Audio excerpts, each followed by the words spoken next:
ഈശോ മിശിഹായ്ക്ക് സ്തുതിയായിരിക്കട്ടെ. ഞാൻ മാണിപ്പറമ്പിലച്ചൻ. മരിയൻ ധ്യാനം എപ്പിസോഡ് 173. തിരുവചന ജപമാലയുടെ അതിലത്തെ വിവിധ പ്രാർത്ഥനകൾ അതാണ് നമ്മൾ ധ്യാനിച്ചുകൊണ്ടിരിക്കുന്നത്. 2033 എന്ന മഹാജൂബിലി വർഷത്തിന് ഒരുക്കമായിട്ട് നമ്മുടെ കർത്താവ് ഈശോ മിശിഹ മരിച്ചവരുടെ ഇടയിൽ നിന്ന് ഉയർത്തെഴുന്നിട്ട് കൃത്യം 2000 വർഷം തികയുന്നതാണ് 2033. അതിനൊരുക്കമായിട്ടുള്ള നവവത്സര ധ്യാനത്തിന്റെ ഭാഗമായി ബുധനാഴ്ച ദിവസങ്ങളിൽ നമ്മൾ മറിയത്തെക്കുറിച്ച് ധ്യാനിക്കുകയാണ്. അതിന്റെ ആമുഖമായിട്ടാണ് നമ്മൾ തിരുവചന ജപമാല നമ്മൾ ധ്യാന വിഷയമാക്കുന്നത്. ആ തിരുവചന ജപമാലയിലും സാധാരണ ജപമാലയിലും നമ്മൾ ചൊല്ലുന്ന ഒരു പ്രാർത്ഥനയാണ് മരിച്ചവർക്ക് വേണ്ടിയുള്ള പ്രാർത്ഥന.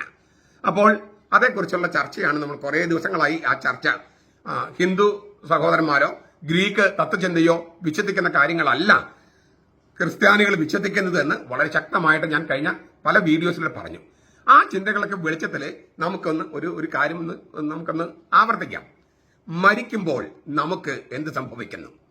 മരിക്കുമ്പോൾ നമുക്ക് എന്ത് സംഭവിക്കുന്നു? ഞാൻ പറഞ്ഞ കാര്യം ഒന്ന് മുമ്പ് പറഞ്ഞൊന്ന് ആവർത്തിക്കുകയാണ്. ദൈവം സൃഷ്ടിച്ച ആത്മാവിന് നമ്മുടെ മാനസിക മാതാപിതാക്കള് ശരീരം കൊടുക്കുമ്പോൾ ആ ആത്മാവ് ആളായി മാറും. അപ്പൊ ബൈബിളിൽ ആത്മാവ് എന്ന് പറയുന്നത് ആളായി മാറിയ ആത്മാവിനെയാണ്. ആളായി മാറിയ ആത്മാവ്. ശരീരത്തിന് ഉയർപ്പിൽ ഞാൻ വിശദിക്കുന്നു പറയുമ്പോൾ ഈ അസ്ഥിയിൽ തൂങ്ങിക്കിടക്കുന്ന മാംസത്തിന്റെ ഉയർപ്പ് നല്ല ഉദ്ദേശിക്കുന്നത് ആളുടെ ഉയർപ്പെന്നാണ്. ശരീരം എന്ന് പറഞ്ഞാൽ ആളാണ്, ആത്മാവ് എന്ന് പറഞ്ഞാൽ ആളാണ്. ബൈബിളിലെ ആ വാക്ക് ആത്മാവ് വാക്ക് ഉപയോഗിച്ചിട്ടുണ്ട്, പക്ഷെ ആള് എന്ന അർത്ഥത്തിലാണ്. ശരീരം എന്ന വാക്ക് ഉപയോഗിച്ചിട്ടുണ്ട്, ആള് എന്ന അർത്ഥത്തിലാണ്. അപ്പോൾ ശരീരത്തിന്റെ ഉയർപ്പിൽ ഞാൻ വിശദിക്കുന്നു പറഞ്ഞാൽ ആളുടെ ഉയർപ്പാണ്. ഈ ആത്മാവിന് വേണ്ടി പ്രാർത്ഥിക്കണമേ എന്ന് പറയുമ്പോൾ ഈ ആൾക്ക് വേണ്ടി പ്രാർത്ഥിക്കണമേ എന്നാണ് ഉദ്ദേശിക്കുന്നത്. അപ്പോൾ നമ്മൾ ജനിക്കുമ്പോൾ ആളായി മാറിയ ആത്മാവുമായിട്ടാണ് നമ്മൾ ജനിക്കുന്നത്. ആളായി മാറിയ ആത്മാവ്, ആ ആളായി മാറിയ ആളത്വമായി മാറിയ ആത്മാവ് നമ്മുടെ ഭൗതിക ശരീരത്തിൽ നിന്ന്, ആളിൽ നിന്നല്ല ഭൗതിക ശരീരത്തിൽ നിന്ന് വേർപ്പെടുന്നു. ഇതാണ് മരണം. ആളായി മാറിയ ആത്മാവ് ഭൗതിക ശരീരത്തിൽ വേർപ്പെടുന്നു. ആ വേർപ്പെടലാണ് മരണം. ഭൗതിക ശരീരം മണ്ണോട് മണ്ണായി തീരുന്നു. ആളത്വമാറിയ ആത്മാവ് ഒരു തനത് വിധി നേരിടുന്നു. തനത് വിധി. കത്തോലിക്ക സഭയുടെ മതബോധനം 10:21. നീ ഇന്ന് എന്നോടുകൂടെ പരദീസയിലായിരിക്കുമെന്ന് യേശു തന്നോടൊപ്പം ക്രൂശിക്കപ്പെട്ടവനും പശ്ചാത്തപിച്ചവനുമായ മരിച്ചവനുമായ കവർച്ചക്കാരനോട് പറഞ്ഞു. ഇത് അന്ത്യവിധിയെക്കുറിച്ചല്ലോ.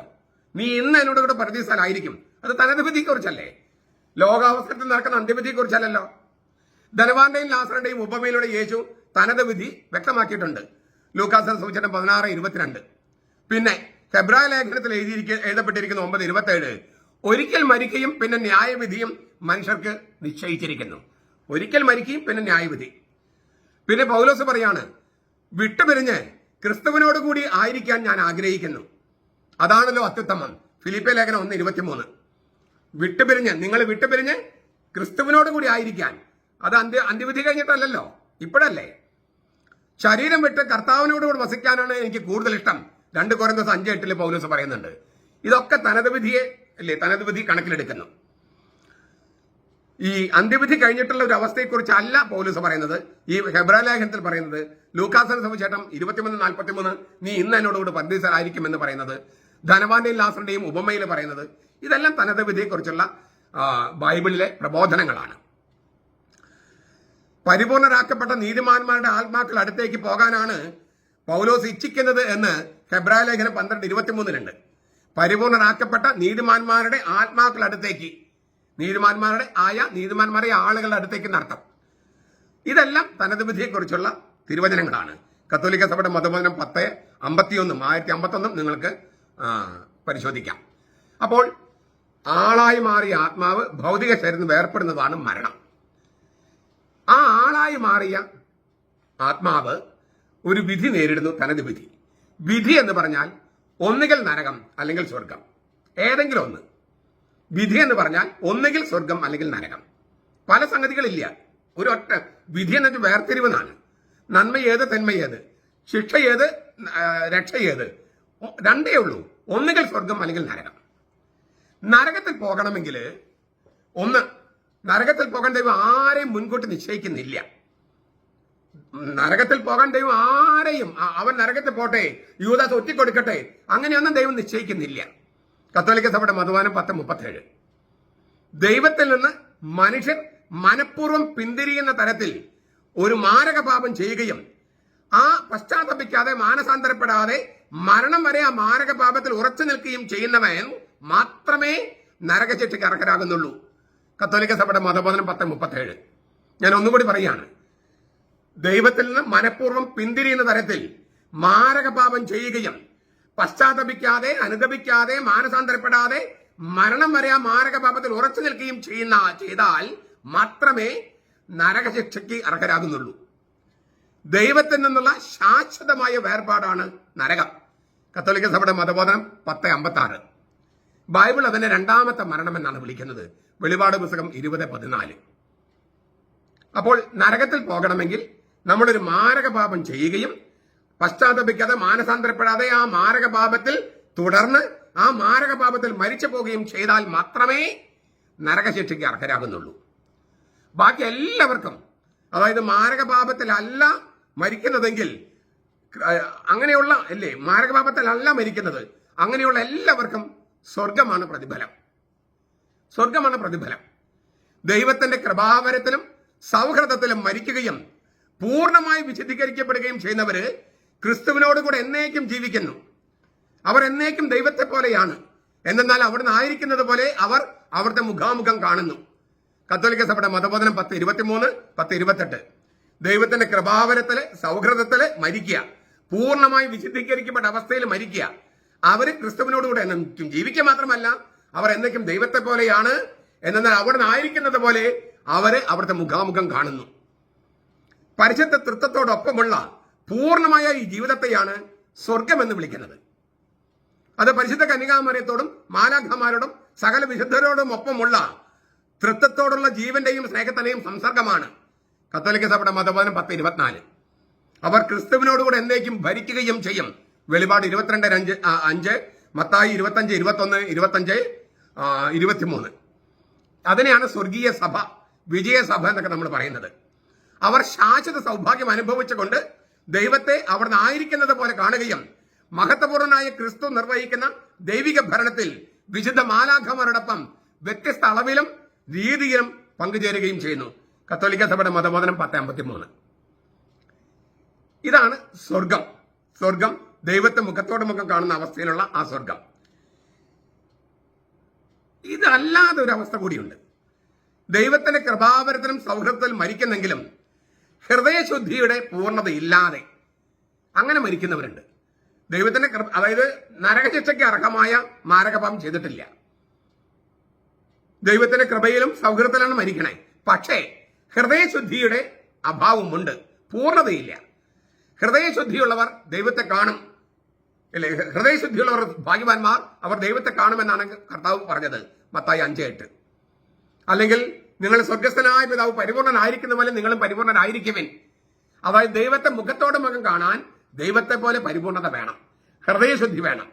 അപ്പോൾ ദൈവത്തിന്റെ കൃപാവരത്തിലും സൗഹൃദത്തിലാണ് മരിക്കുന്നത്, അതായത് മാരകപാപത്തിലല്ല. എങ്കിലും ഹൃദയശുദ്ധിയിൽ അഭാവമുണ്ട്, അപര്യാപ്തതയുണ്ട്, ദൈവത്തെ പോലെ പരിപൂർണനായിട്ടില്ല. അങ്ങനെയുള്ളവർ കാണും. അങ്ങനെയുള്ളവർക്കുണ്ടെങ്കിൽ അവർക്ക് നിത്യരക്ഷയുടെ സ്വർഗം പ്രതിഫലമായി ലഭിക്കും. കാരണം ഞാൻ പറഞ്ഞു, മാരകപാപം ചെയ്താൽ മാത്രമേ നരകമുള്ളൂ. ഇവര് മാരകപാപത്തിലല്ല മരിക്കുന്നത്. പക്ഷേ അപ്പോൾ രക്ഷയുടെ സ്വർഗം അവർക്ക് പ്രതിഫലമായി ലഭിക്കും. എങ്കിലും ദൈവത്തെ കാണാൻ പറ്റില്ല. ദൈവത്തെ കാണണമെങ്കിൽ ഹൃദയശുദ്ധി വേണം, അതായത് ഹൃദയശുദ്ധിയുടെ പൂർണ്ണത വേണം. ദൈവത്തെ പോലെ പരിപൂർണത ഉണ്ടെങ്കിൽ മാത്രമേ പരമപരിശുദ്ധനായ ദൈവത്തെ മുഖത്തോട് മുഖം കാണാൻ കഴിയൂ.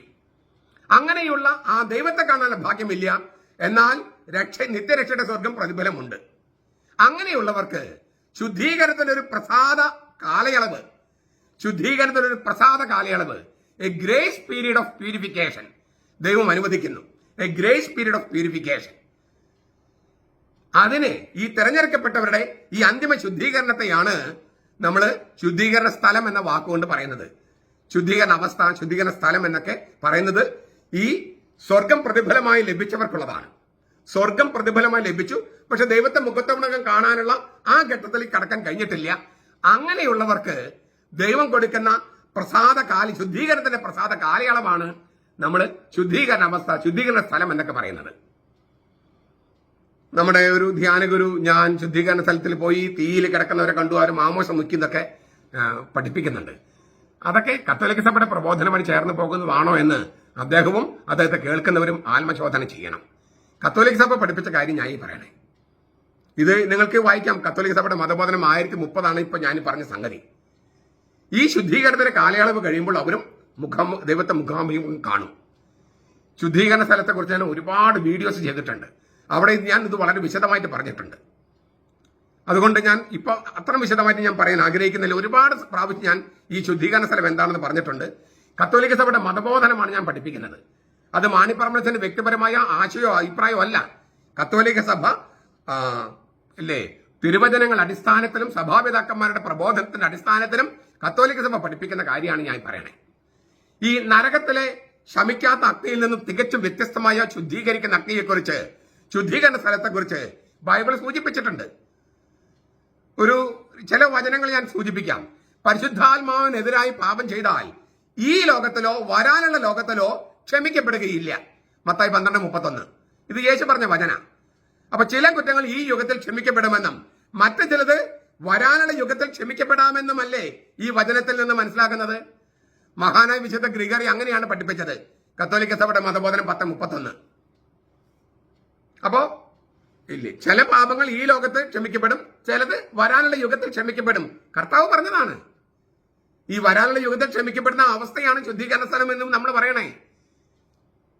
പിന്നെ പൗലോസ് ശ്ലീഹ പഠിപ്പിക്കുന്നു 1 കൊരിന്ത്യർ 3:12-15 ഓരോരുത്തരെയും പ്രവൃത്തി ഏത് വിധമെന്ന് അഗ്നി തന്നെ ശോധന ചെയ്യും. ഒരുവന്റെ പണി അഗ്നിക്കിരയാകുന്നുവോ അവൻ നഷ്ടം സഹിക്കേണ്ടി വരും. എങ്കിലും അഗ്നിയിലൂടെ എന്നവണ്ണം അവൻ സമ്മാനിതനാകും. അഗ്നിയിലൂടെ എന്നവണ്ണം ലഘുവായ കുറ്റങ്ങളെ സംബന്ധിച്ചിടത്തോളം അവസാന വിധിക്ക് മുമ്പ് ഒരു ശുദ്ധീകരണ അഗ്നിയുണ്ടെന്നാണ് പൗലോസ് ശ്ലീഹ പറയണേ. കത്തോലിക്ക സഭയുടെ മതബോധനം 10:31.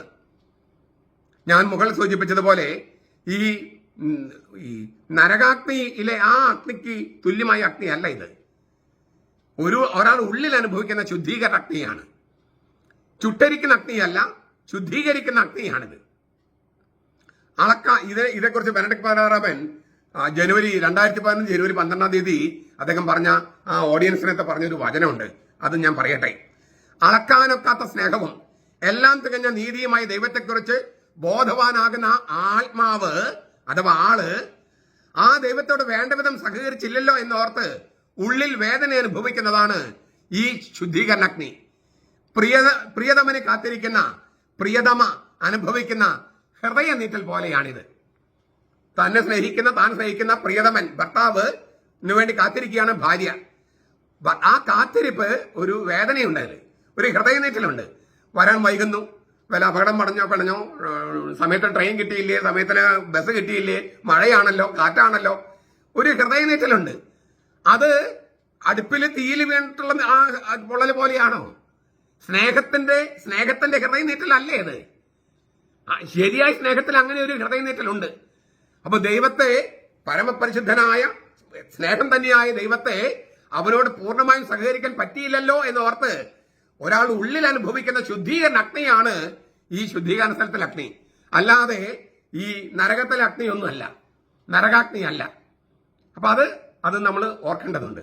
ചുരുക്കത്തില് ശുദ്ധീകരണ അവസ്ഥയെക്കുറിച്ച് ഒരുപാട് വീഡിയോസ് ചെയ്തിട്ടുള്ളത് കൊണ്ടാണ് ഞാൻ അത്ര വിശദമായിട്ട് അത് പോകാത്തത്. അപ്പോൾ ഇങ്ങനെയുള്ള ഈ മനുഷ്യരുണ്ട്, ശുദ്ധീകരണ ആത്മാക്കൾ എന്ന് പറയുന്ന അതാണ്. അത് ബൈബിളിൽ പറഞ്ഞ് വെളിപ്പെടുത്തിയിട്ടുള്ളതാണ്. അവർക്ക് വേണ്ടി പ്രാർത്ഥിക്കുകയാണ്.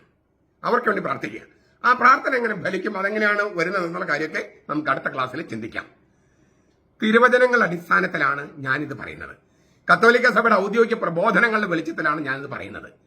അപ്പൊ ഇത് മാണിപ്പറമ്പലച്ചന്റെ വ്യക്തിപരമായ അഭിപ്രായമല്ല, സഭയുടെ ഔദ്യോഗിക പ്രബോധനമാണ്.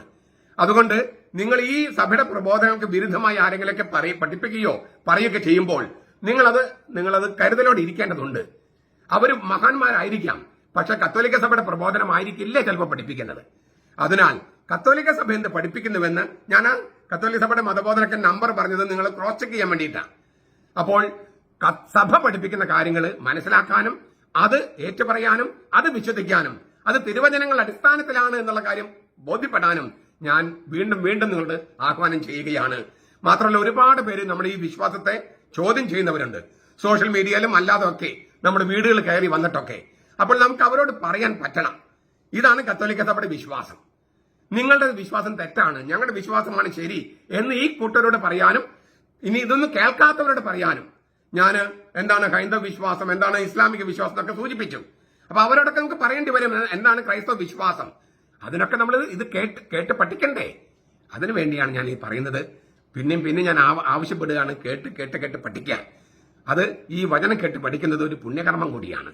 നമ്മുടെ കർത്താവ് ഈശോ മിശിഹായുടെ കൃപയും പിതാവായ ദൈവത്തിന്റെ സ്നേഹവും പരിശുദ്ധാത്മാവിന്റെ സഹവാസവും നാം എല്ലാവരോടും കൂടി ഉണ്ടായിരിക്കട്ടെ, ഇപ്പോഴും എപ്പോഴും എന്നേക്കും. ആമേൻ.